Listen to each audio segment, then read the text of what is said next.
9 దినాల కింద షెర్లపల్లి రైల్వే స్టేషన్‌ల పట్టాల కింద పడి విజయరెడ్డి అనే ఆమె కొడుకు, బిడ్డతోని బల్మిట్‌కి జీవి తీసుకుర్రు కదా!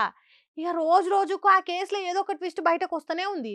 మొత్తం మీద విచారణ ఒడసగొట్టి ఏమైందో పోలీసులు బయట పెట్టిర్రు. సాఫ్ట్‌వేర్ కొలువు, బంగారం అసోంటి ఇద్దరు పిల్లలు, ప్రేమించే భర్త. గివన్నీ ఆమె మెదడులకు దట్టలేదు కావచ్చు ఆ పట్టాల మీద వన్నప్పుడు.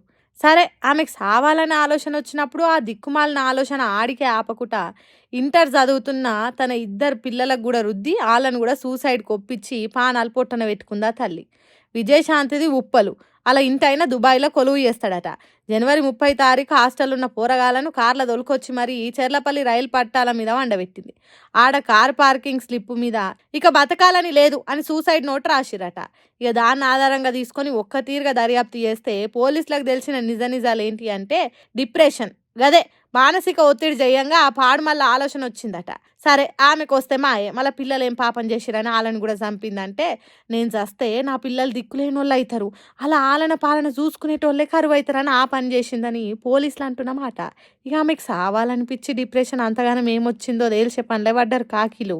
ఈ ముచ్చట ఇట్లుంటే ఇంకో దిక్కు ఆమె సావుకు కారణం అలా అన్ననే అని కావాలని స్టోరీలు అల్లుతున్న కొన్ని మీడియా ఛానళ్ళ మీద కేసు పెట్టిండు విజయరెడ్డి అన్న చిరంజీవి.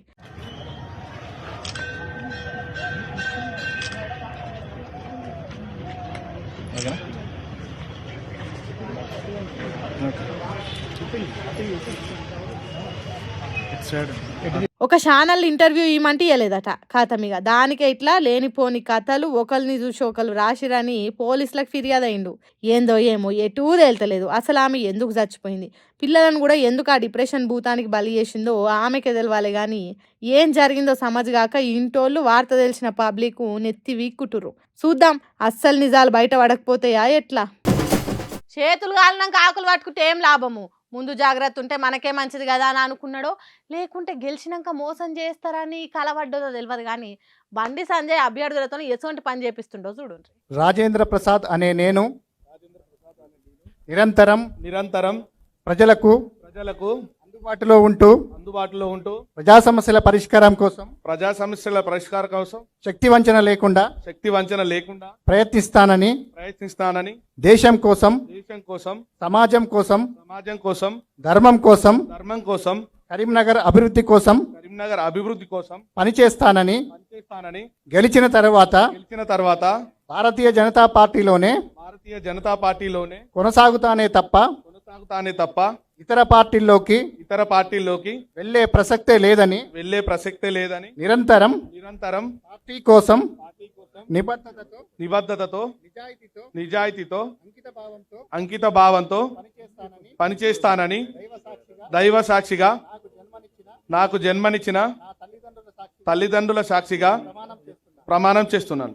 ఆ గది ముచ్చట, వాటే థాట్, వాటే విజన్ బండి సారు పిచ్చర్లు అయిపోయారు మా టీం అంతా. అది సార్ ముందు సూప్ అంటే అది సార్ ప్లానింగ్, లేకపోతే మిమ్మల్ని తక్కువ అంచనేస్తారా? ఎవరన్నారా బండి సంజయ్కు వాళ్ళ పార్టీ నేతల మీద నమ్మకం లేదని? ఎవరాళ్ళు అన్నోళ్ళు, ఆ నోరు జారినోళ్ళకి వీడియో చూపెట్టరు తెలుస్తుంది అభ్యర్థుల మీద బండి సంజయ్కు ఉన్న నమ్మకం ఎంత గట్టిదో. కానీ మీకు ముచ్చట సమజైతలేదనుకుంటా, మీరే ప్రతిపక్షాలకు ఛాన్స్ ఇస్తుర్రు. మున్సిపల్ ఎన్నికలలో గెలిస్తే పార్టీ మారమని ప్రమాణం చేపిస్తున్నా అని మీరు అనుకుంటుర్రు.